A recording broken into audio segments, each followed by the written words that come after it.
the Honorable Chief Justice of India, Justice Sanjeev Khanna, Srimati Asha Khanna, my sisters and brother judges of the Supreme Court, including the former judges present here, Shri R. Venkatramani, the learned Attorney General for India, Shri Tushar Mehta, the learned Solicitor General, and all other law officers representing the Union of India,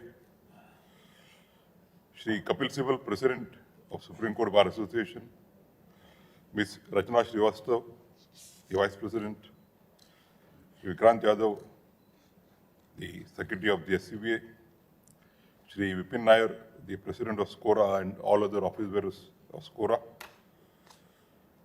the senior advocates present here, the members of the bar, the family members of Chief Justice Khanna, registrars and the staff members of the Supreme Court.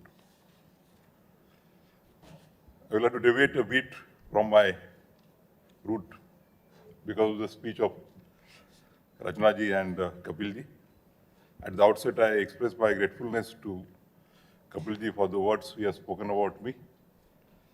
I don't know why did Rachna ji have any apprehensions about what I'm going to do in the next 6 months. At least from the past records, he should not have spoken about it. I always believe that both bar and bench are like two wheels of a golden chariot of institution of justice. Both equally important. You put a spoke in one wheel, the entire chariot comes to a standstill. And it may not be out of place to mention that this function, which is being held in the auditorium, this auditorium was only after the committee consisted of myself and Justice Suryakant recommended that Mr. Pradeep Rai was the Vice President. He always used to remember that and speak in his speeches wherever we are present. In absence, he might, it is also the issue of chambers. All of you might be knowing that the issue of chambers was pending for long years.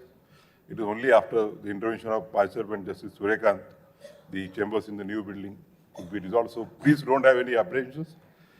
I believe in dialogue. My all colleagues will also on the same page. Like the present Chief Justice of India, I also believe in the principle that the Chief Justice of India is only the first amongst equals. And I assure you, on behalf of all my colleagues, that all of us will collectively work together, both the bar and bench, and try to resolve all the issues. Bidding farewell to a Chief Justice is not just a ceremonial concern or occasion. It is a moment to reflect on their contributions, to honor their services, and contemplate the evolving role of the judiciary in safeguarding the rights and liberties of people. It is in this background that we reflect on the distinguished career of Chief Justice Sanjeev Khanna. As everyone knows, he comes from a family deeply rooted in the legal profession and academia. His father served as a judge of the Delhi High Court, and his mother was an academician. However, it is his uncle, Justice Hansraj Khanna, who had the most significant influence on his decision to pursue a career of law. Rachna ji has already referred to his earlier desire to become a chartered accountant, and therefore I will not repeat it.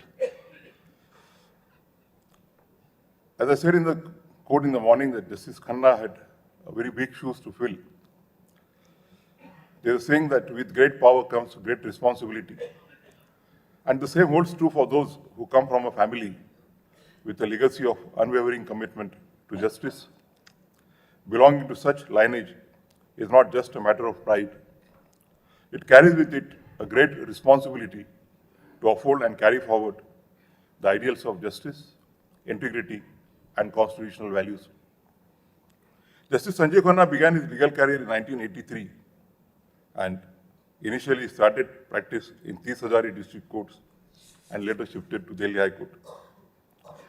His areas of specialization has already been told to us by the earlier speakers. His appointment as a judge of Delhi High Court, Justice Sanjeev Khanna brought with him values deeply rooted in the grassroots of the Indian legal system. His years of practice in the district courts had given him a deep understanding of the struggles of the litigants. Notably, his willingness to take up pro bono cases early in his litigation career reflected his resolve to use the law as a tool for public service.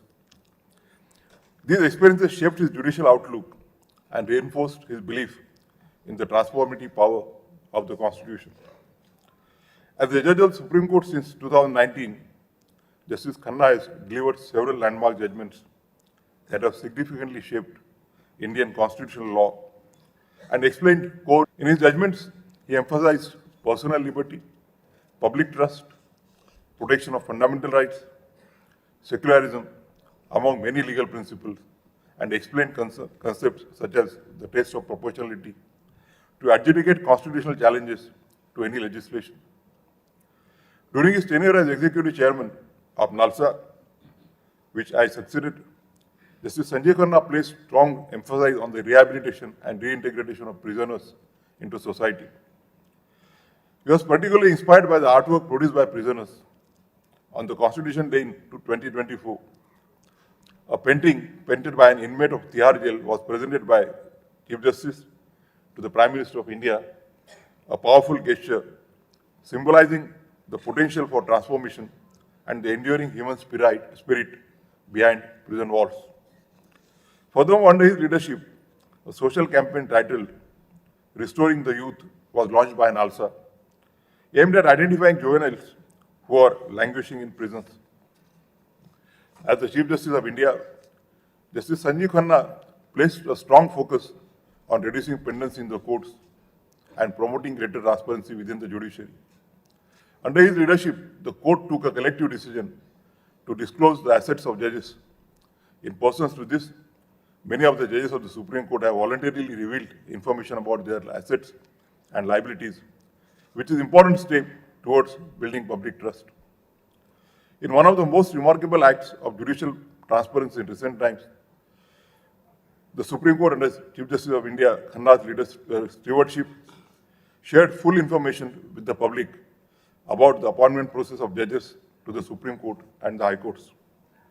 The Supreme Court also released a tabulated list of names that were considered by the Collegium for judgeship over the past 2.5 years, marking a milestone in opening up the judicial appointment process to the public scrutiny. Chief Justice Khanna also demonstrated firm and principled leadership in addressing instances of judicial misconduct. In two such situations, he acted with discretion and resolve, taking appropriate steps to uphold the dignity of the court while maintaining the confidence and trust of his colleagues. His handling of these sensitive matters reflected both institutional responsibility and personal integrity. Justice Khanna also never shied away from speaking his mind, whether in courtrooms, while addressing staff, or in his interactions with young lawyers. Just a week ago, during his felicitation function organized by SCORA, Justice Khanna candidly remarked that lawyers in India have yet to master the art of drafting concise legal documents.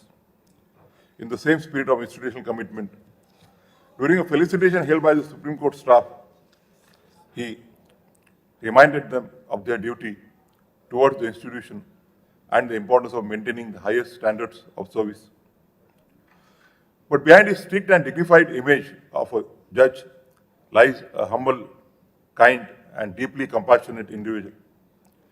Justice Khanna is known for treating his staff and law clerks like a family. His interactions are warm and grounded, often filled with gentle humor and light-hearted conversations that come as a pleasant surprise to many who know him only from the bench. His ability to balance firmness in judicial work with warmth in personal relationship speaks volumes about his character. On a personal note, I have learned a great deal from Justice Khanna.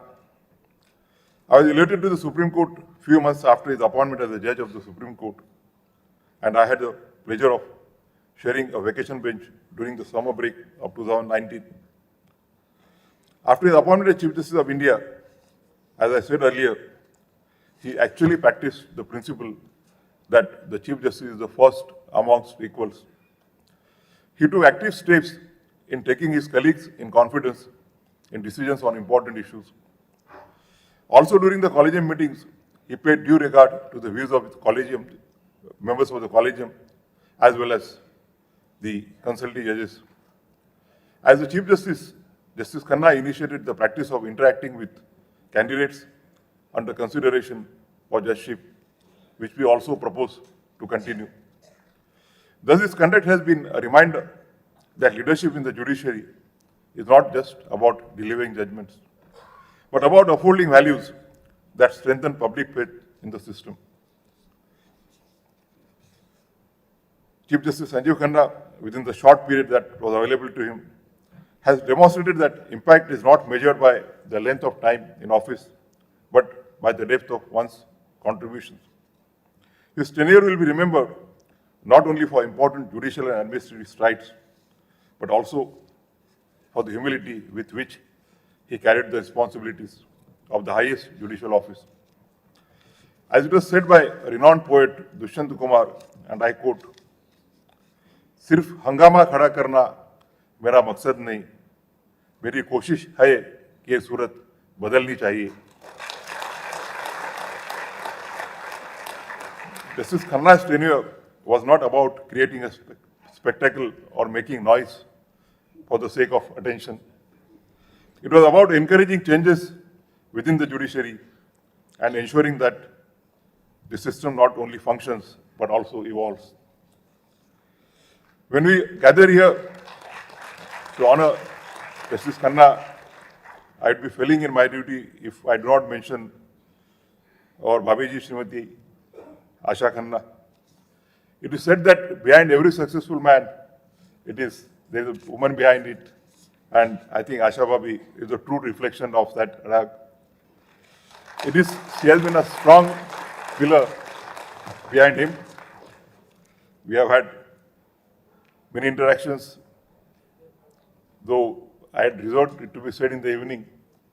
He started the concept of retreat, wherein all the judges of the Supreme Court for 2-3 days were just living like one family.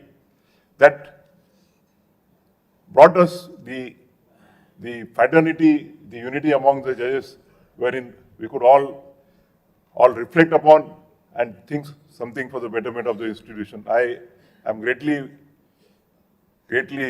thankful to him for such an initiative, and both he and Justice Khanna and Bhabiji in that retreat were just like heads of our family.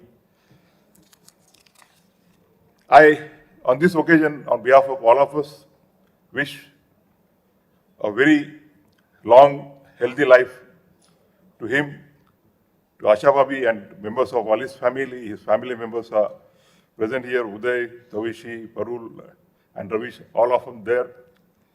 Uday is already a settled lawyer. All of his children are settled. And as he has disclosed, I also said in the Skora function that he will be more social tomorrow onwards. And he will also be available. He has also stated that he will be available for advice and therefore I see it as an indication of a beginning of the new innings. As I said in the morning, I wish him that his third innings would be equally illustrious and wonderful as his earlier 2 innings. Thank you very much.